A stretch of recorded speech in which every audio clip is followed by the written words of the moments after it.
Is it okay to have premarital sex? That is a common question among teens and engaged couples. Perhaps you are in a relationship that is progressing in that direction, but you're not sure what to do.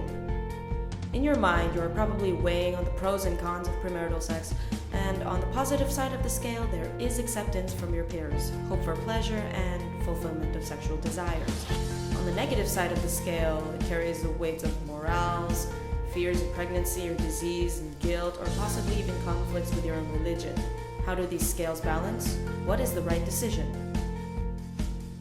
In Indonesia, 97% of residents believe that premarital sex among adults is morally unacceptable. Indonesia has the largest Muslim population in the world, totaling over 209 million people. In some religions like Catholicism and Islam, having sex before marriage is considered morally unacceptable. Other predominantly religious countries such as Jordan and Pakistan, however, also have similar rates of this belief.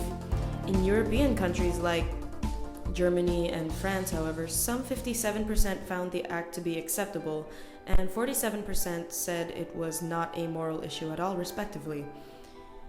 In the United States, 29% of people consider the act of having sex before marriage as morally wrong. Abstinence-only sex education is not uncommon in the United States, where states can apply for federal funding for these programs. Abstinence-only programs try to prevent teens or all unmarried individuals from having any sexual activity. Critics state that these programs often include negative messages about sexuality, gender roles, and may also try to minimize the effectiveness of birth control. Some 13% of teenage students desire more information about contraceptive use.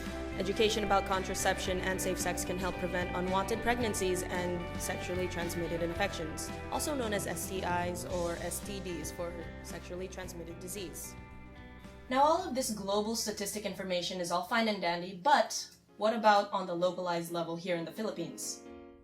According to an article written last year on Interaction.com, studies show that 1 in every 3 youth ranging from ages 15 to 24 years old have engaged in premarital sex, the number increasing by more than 14% from almost 20 years ago. This translates to about 6.2 million youth who have engaged in sexual intercourse before marriage, according to UPPI's Maria Paz Marquez. The survey also discloses that 7.3% of youth have engaged in casual sex, or sexual activities outside a romantic relationship. At least 5.3% of males have also experienced having sex with other males, while 3.1% of youth who have ever been married, including those who are living in, have experienced extramarital sex. Now, for those who don't know, extramarital sex is defined as something that occurs when a married person engages in sexual activity with someone other than his or her own spouse.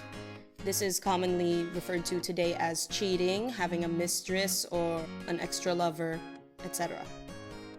Now, despite the country being predominantly Catholic, the Philippines still experiences issues such as overpopulation, and without a doubt, a good fraction of this is due to people having children prior to being married. Now, to further our investigation on premarital sex, we managed to get 2 interviews, one of which is from a local here in the Philippines, and the other one is from the points of views of a foreigner. Both are unmarried, and they will be sharing their views with us now. Alrighty, so to begin, can you please state your age? Seriously? I'm 26 years old.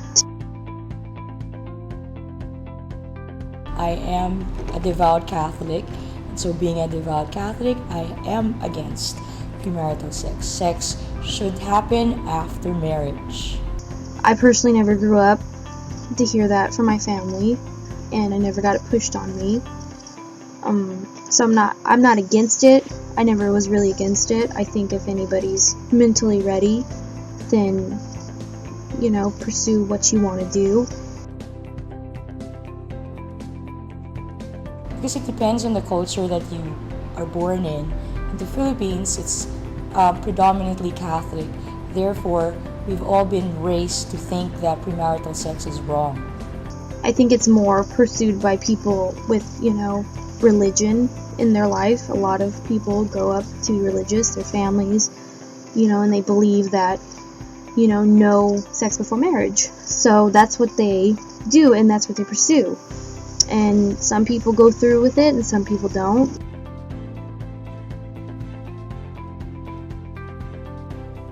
A lot of people find concerns in it, like having sex, and having a baby out of wedlock, and it's not a mature thing.